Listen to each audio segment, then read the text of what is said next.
back on full charge. Got a little carving bar to start out with and use, and we're just gonna light detail, and we're gonna see how long we get out of it this time, just doing detail stuff.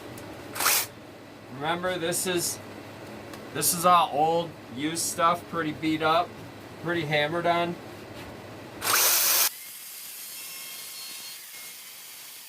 Higher end saws actually have variable speeds, so you can get away with more.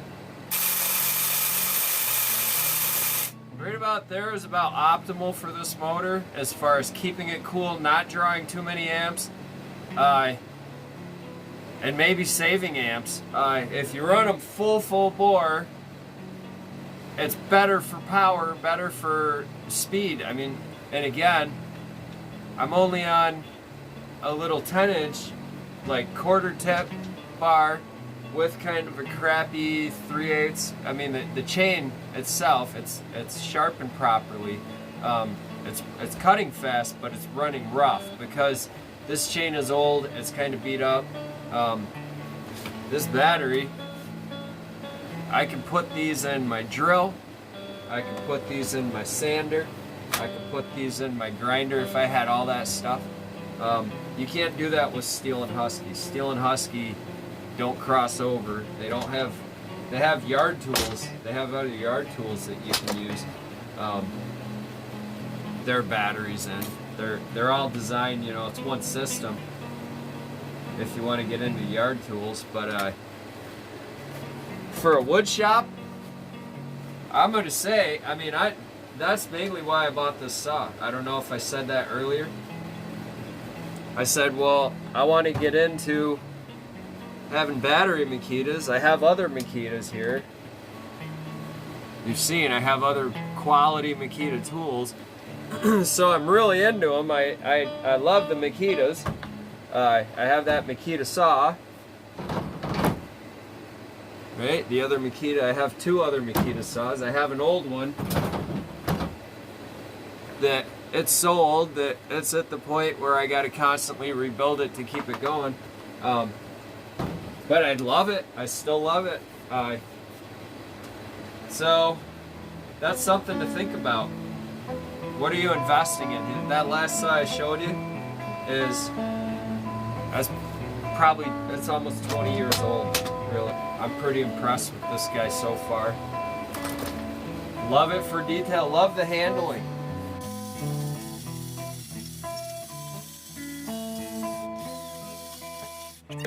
That's the awesome thing about these higher end battery saws as opposed to the electrics. That's the electric. There's no variable speed on the electrics. Now the problem with variable speed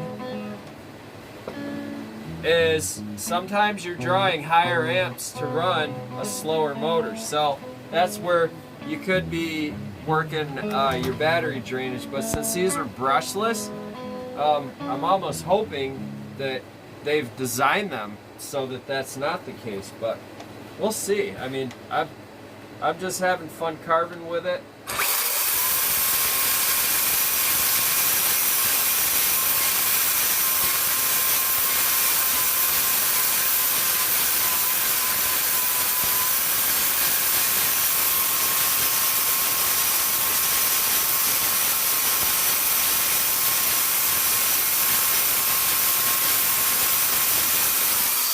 Already noticing it's just easier to get in spots quicker because I don't have that cord on the back of the saw. I mean, it really does make a difference.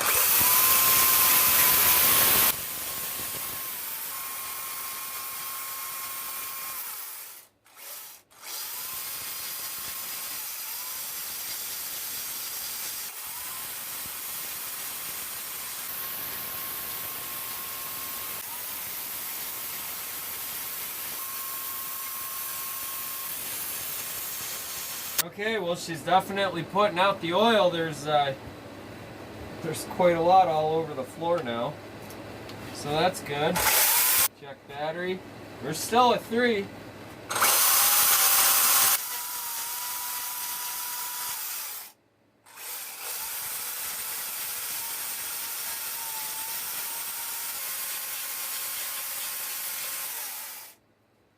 Yes, I guess I would say wear your safety glasses at all times. I guess I have to say that to the beginners, less experienced people, but I don't, and I'm sorry for that. They get oil on them, and then I can't see what I'm doing. Then I get frustrated.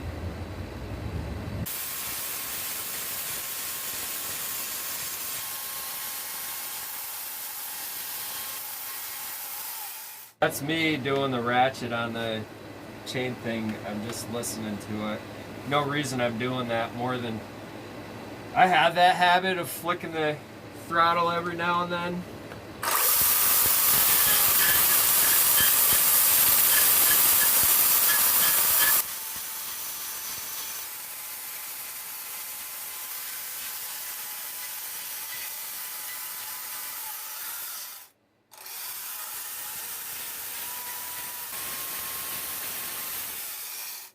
What I notice about that little twitch is it actually keeps my hand aligned with what I'm doing.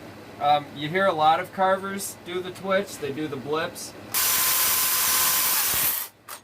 It's not actually that we're standing there thinking and over revving the saw and just being dumb. It's that you're, when I do it, it's when I'm moving into a carving.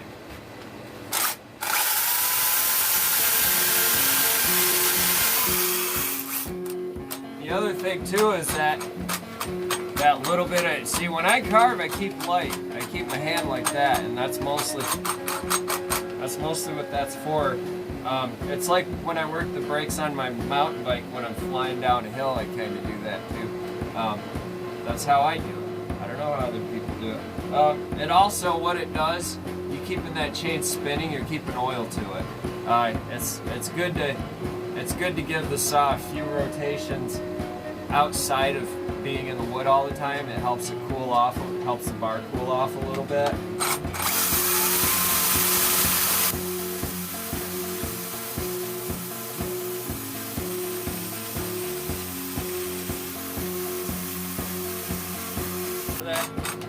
That little bit of whatever you hear there, or you hear some people that literally push the whole trigger in. I just need a little bit to keep me centered. It's sort of a rhythm. You're getting a rhythm going. Yeah, so far. All right, so I'm down on 2 battery now. At this point, where are we at? We're about 20 minutes in, 2 battery down. Because, yeah, these batteries are shot on this thing. So, get a little detail on this guy. I mean, not a full 20 minutes. I did talk.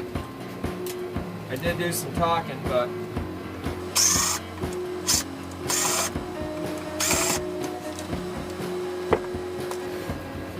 we're getting pieces ready to be sold, and we're having some fun doing it because I like my new saw.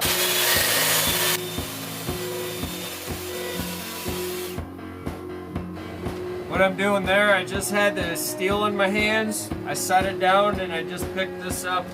I'm actually kind of comparing the weight on them there. That's the other thing with the cord. That cord adds an extra bit of weight off the back of the saw. It's kind of weird. It might feel weird to some people. It might really throw them off. A little bit of drag.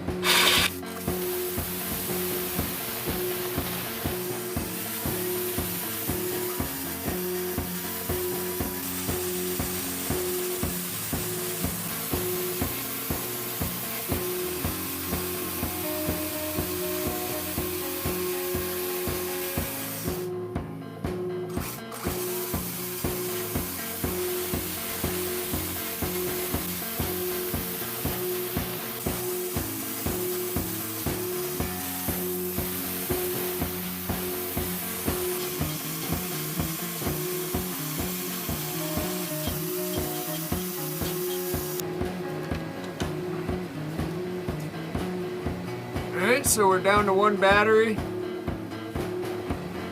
We're close to 30 minutes in.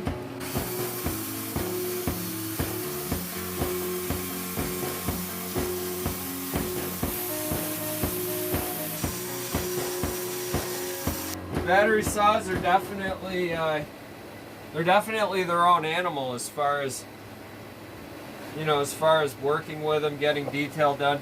So we got about the same amount of cut time out of it. Actually, if I look at it on a technical level, I got about the same amount of straight cut time out of it as I was getting when I was hammering on it with the chain. I mean, it's still not dead, it's still got life. I'm going by how much battery drain progressively it's getting, by how quickly the battery is going down, by how much power sustain I have. If I can get half an hour, 45 minutes out of this thing, and right now they're not heating up like they were outside when I was in the sun and I was cutting harder with them. They didn't get real hot, but they did. Everything got warm. And there, I just love that you just switch it on and it goes.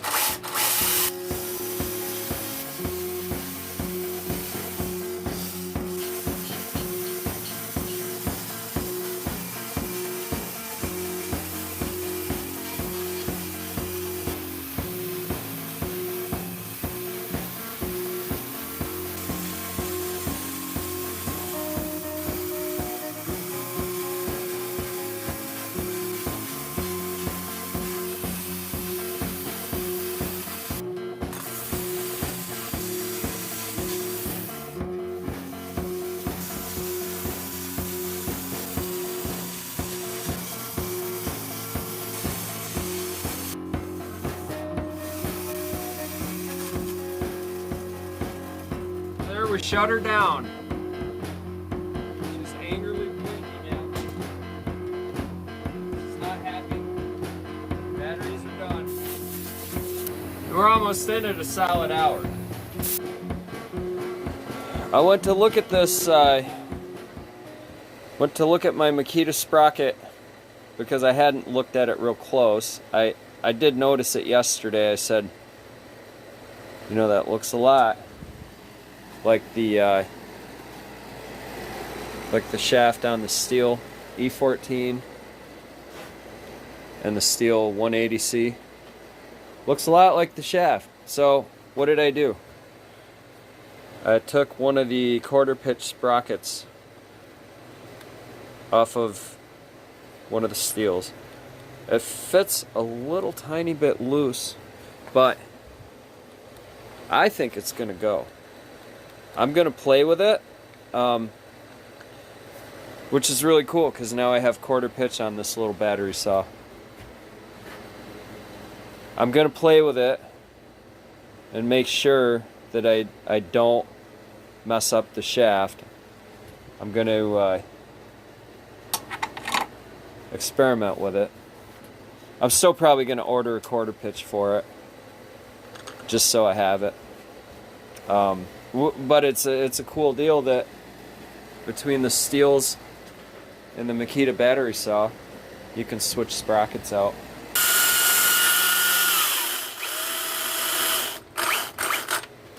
I mean, this is night and day right here. This is that little tiny bracelet chain I was talking about, the 43 thousandths quarter pitch. And this is just going with that steel. I took the quarter pitch off one of my steel electric saws and threw it on here. So, yeah, I'm excited. Definitely psyched about this. Alright, so I really want to know what kind of boneheaded move somebody made. This is where the screws go into the body of the saw. This is how the mount is fitted up for this handle. I just want to know how it got broke. I mean, and it looks like somebody tried to monkey glue it back in there. Not smart. I mean, you could almost just take two longer screws if you're careful about it and drive them in there. Just enough to hold that handle. That bottom part of that handle doesn't need a lot. I can't believe for the life of me that that would break like that. It really looks to me like they pushed it and they were pushing on the handle and it broke. I don't know. It's a mystery to me. I'm going to try to just tighten that up for the time being. Alright, so I just plugged a couple of wood screws down in there and gently tighten them by hand with a screwdriver, Phillips head, until the handle sort of went tight. I mean, it's tight enough for my use. Hopefully I'm not into anything important in here. I guess we'll find out. But so far so good. Got that quarter pitch chain on that thing, and man, it runs smooth. I'm going to show you some video of that. Okay, so now it's kind of cool because we have a steel chainsaw with a quarter pitch on it. We have the little Makita battery powered with a quarter pitch on it. Now we can start to do comparisons. Even though we're running dime tip, this is a stock Arborist. This is the stock bar that the steel battery saws come with.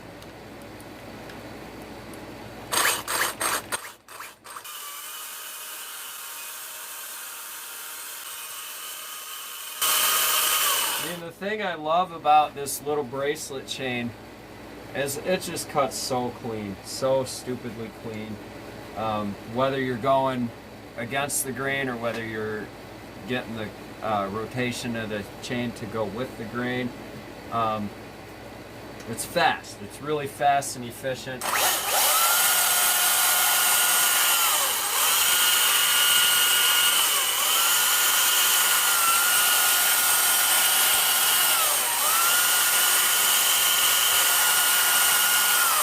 I mean, it cuts in so quick that it's actually going to leave a little kerf here, but the kerf is so small that you can easily get rid of it.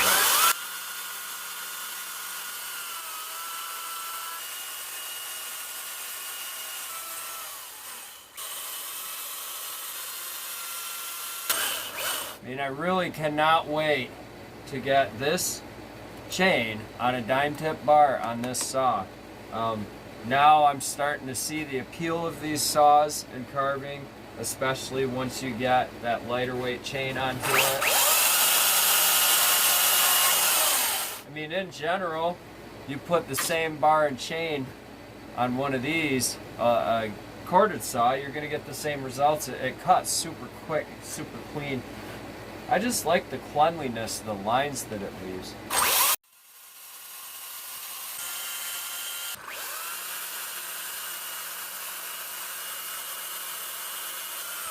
But you know, that's not even really a major problem for me. Right now, it's just to speed up productivity.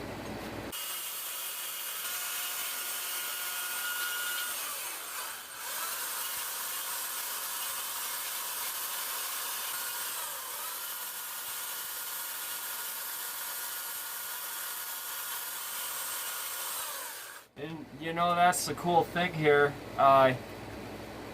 is for doing like bear fur, this tip is the perfect size. I'd like it if I had a little bit shorter bar, but I don't think that they make these bars short enough to actually do that for me. Alright, so went through my box of goodies, found it. I found the Husqvarna bar with the 43 thousandths chain. This bar will actually cut with 43 thousandths chain. It says it's an 050 or a 50 thousandths bar, which means it will run the heavier quarter pitch chain.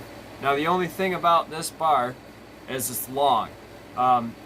I'm only doing this as part of my test. I have been using this on my Steel 180C, and it actually worked good.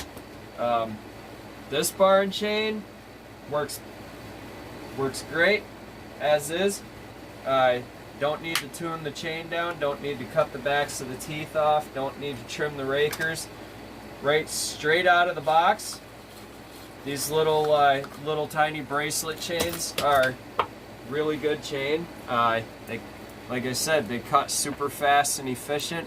Because they're so small, they do the opposite of an oversized chain. An oversized chain, I call it, like a bigger chain on a smaller bar, like 325 on a 16-inch carving bar. The 16-inch carving bar would actually be made for like quarter pitch or 3/8 chain. But you can run 325 on that bar on a bigger saw, and it's phenomenal. It cuts really well. So that's oversized chain on a smaller bar. This is the opposite. This is really tight, small chain on a bar that's a little bit too big for it. It's supposed to be too wide for it, but it works. It actually will cut through a chunk of wood. It does pinch a tiny bit. We're still on 2 battery power. I've been on 2 battery power for a while now.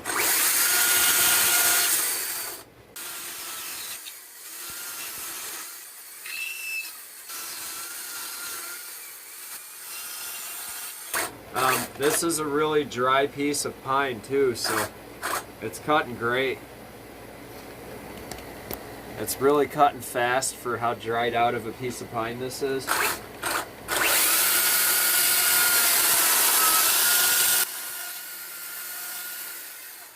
mean, almost too fast. Well, what's great about this,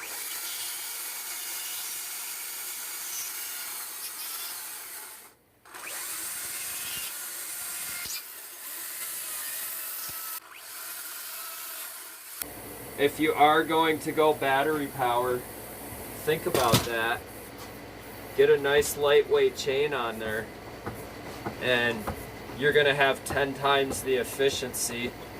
10 times, you know, it's gonna cut 2 or 3 times faster automatically. It's just gonna rip right through stuff with no issues at all, because the chain is not bogging that saw down at all. You heard in my other videos where I was running 3/8 chain, the chain was actually holding the saw back a little bit, which, I mean, that's how they're made, that's how they come. They're built to put up with it, but the lighter, faster chain. So my goal is I want a dime tip that's about that, at least that long. I'd like it to be about here. I don't have a dime tip that fits this chain, this type of chain. All of my dime tip bars are too wide for this chain. It will not cut. This is the only carving bar that I have that actually works with this type of chain right now. They're hard to find. I mean, you could get the junky steel ones, but you're getting a longer bar. I want shorter bars for this type of stuff. And then the shorter bar is gonna just absolutely rip. So things only get better from here on in.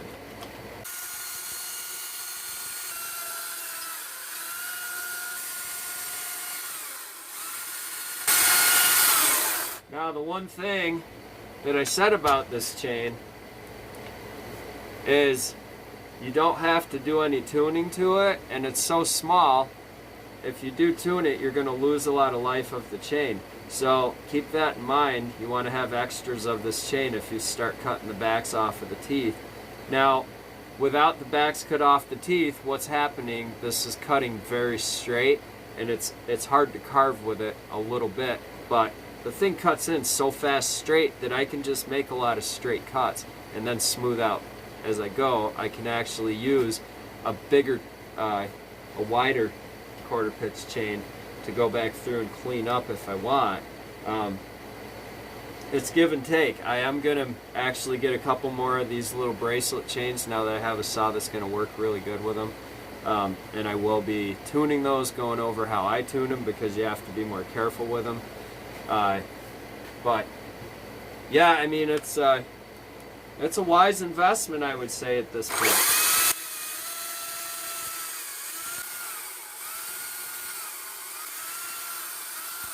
I mean, this thing, it just handles so smooth right now. And out of all the saws I've had, I have never had a saw that is so smooth and so nimble and lightweight and easy to handle right now. And it's a 5% difference, really.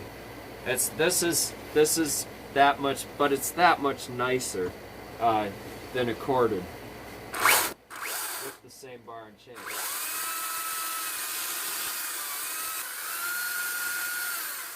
I mean, it's that much nicer in my wheelhouse anyway, which for me, that's huge. I mean, it may be more than that for you guys. You may be more sensitive to it than I am. I'm pretty sensitive to these things mechanically.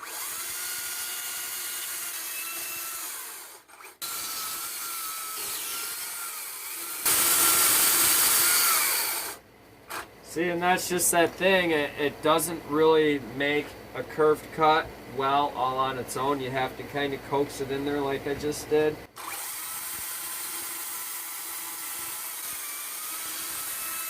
You need to give the saw time to do its cut.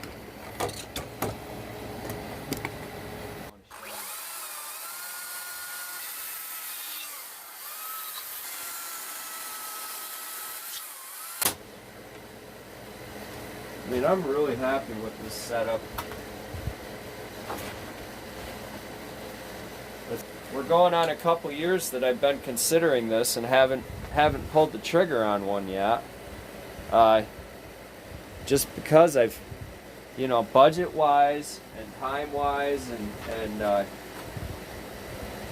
wanted to find the right deal and the right setup. About this thing, it's electric with variable speed. So you're not just pulling a trigger and having it torquing. You can really, it moves a tiny bit, but when I torque on this guy,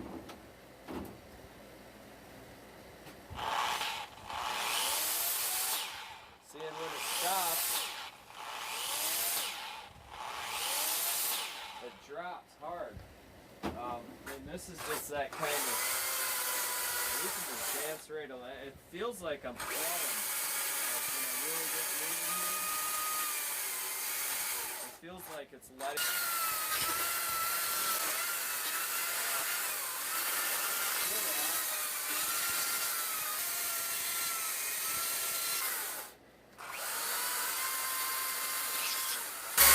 I will tell you this: the Huskies do have variable speed, but they're not as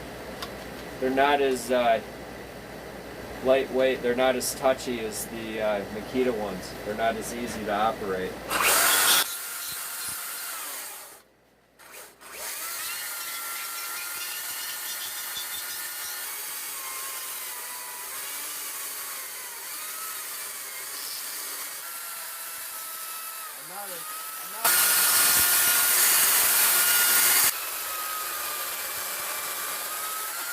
That's what makes me want to do this. Even today, at the end of the day, I was kind of burnt out on videos and everything from the weekend. And here I am making more video when I was kind of debating whether to end my weekend early and just go chill and do laundry and eat, which I do have to do, but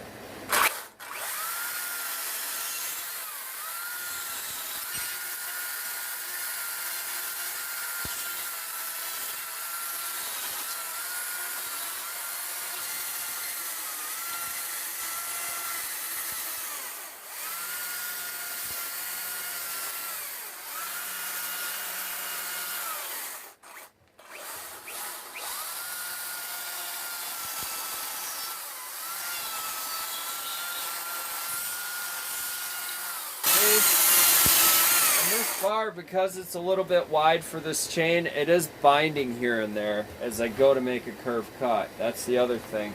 A narrower bar would not prevent me from making nice, clean curve cuts.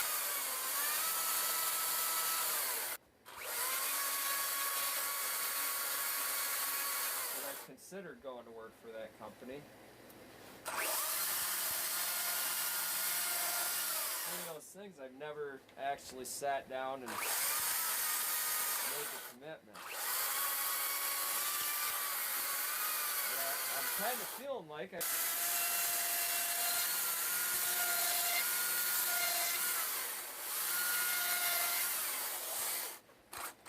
you know, just keep your head about you and be a good sport. If things, you know, when things don't work out, they're always going to work out in the end.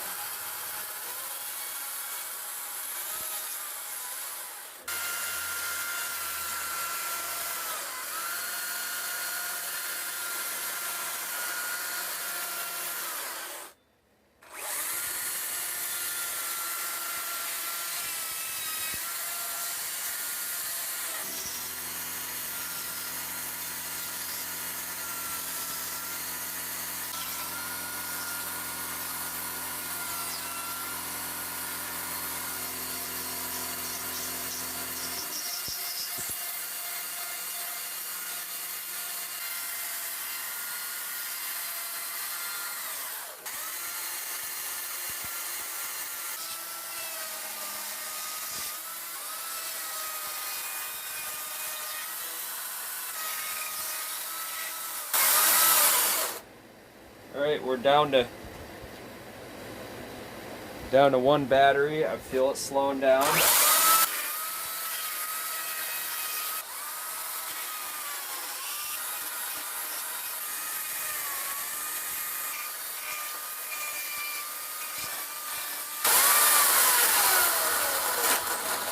Oh, she's done. Batteries are completely flat out, which I don't like running them down like that. But we're in a happy place right now. Alright, so there you have it. Not a bad investment. Again, to get this thing really going, it's going to cost you money. You know, and like I said, I did it the poor boy style. I had all the bars to throw on it and experiment with. I had other saws to pull parts off of. I'm happy with it. So peace out. Another one. We'll keep working on more videos with this.